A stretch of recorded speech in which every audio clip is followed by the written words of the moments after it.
Government ministers representing nearly 200 countries on Wednesday agreed to a deal that calls for a transition away from fossil fuels, after a previous proposal was met with heated and widespread backlash.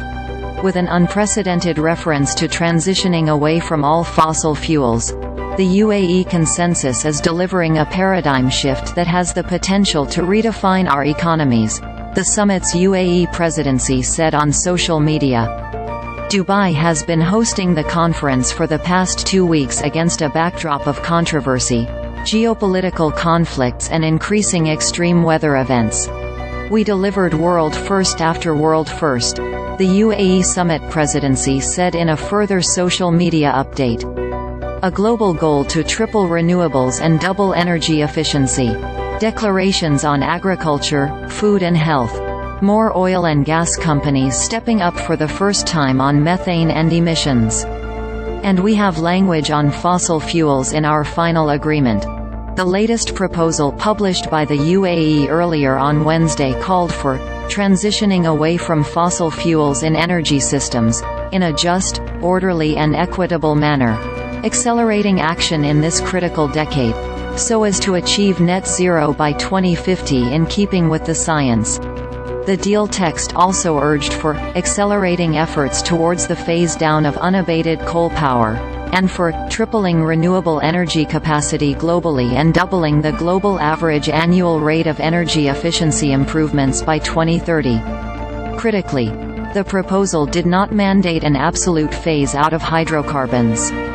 A phase-out commitment would likely have required a shift away from fossil fuels until their use is eliminated, while a phase-down agreement would have indicated a reduction in their use, but not an absolute end. Many believed the COP28 summit could only be considered a success if it resulted in a deal to phase out all fossil fuels. On Monday, one young climate activist burst onto the stage to call for action on this issue. Lysipriya Kangujam, 12, interrupted a presidency event while holding a sign that read, "End fossil fuel. Save our planet and our future." The burning of coal, oil and gas is the largest contributor to climate change, accounting for more than 3/4 of global greenhouse gas emissions.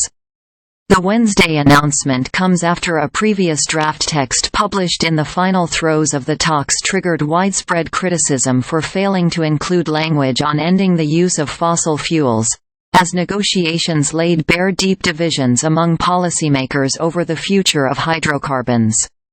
The draft deal of Monday suggested a range of options for countries to accelerate climate action but, crucially, it omitted language regarding a phase-out or phase-down of fossil fuels. Alok Sharma, the UK